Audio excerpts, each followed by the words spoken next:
I believe that China is a very complicated issue and has become more complicated recently. So we're talking about, for example, national security law in Hong Kong. So in the issue of Hong Kong, the British, the UK, has obviously a historical legacy and an historical idea of having the right to talk about it, having the right to intervene on Hong Kong, which is also debated because the handover has happened in 1997. The one country, two systems was an idea that could allow China to have some influence on Hong Kong and Macau while keeping their freedoms and the system of the rule of law that was in place in Hong Kong. It's a good system. It would be a good way to try to maintain sovereignty of these areas while allowing these people to have a different legal system and a different business system.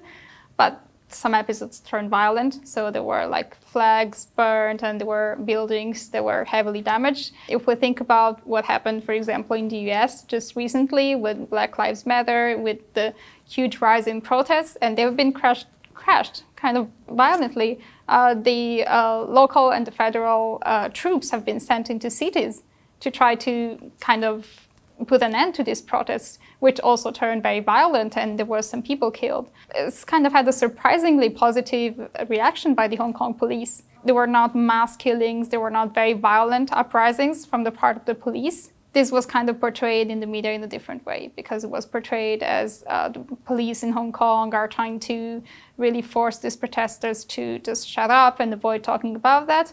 But if we think about the amount of violence that has been used on both sides, we see that in Hong Kong, for example, has been fairly low compared to what is happening now in the US. I'm sure that Hong Kong people would like to have a more peaceful life than what happened in the past year. So I think there needs to be more dialogue between the Hong Kong government, between the central government and its citizens, also taking into account the ideas of the pro-democracy movement in order to try to find a peaceful solution and really make sure that the business and these young students, everyone's interests are taken into account.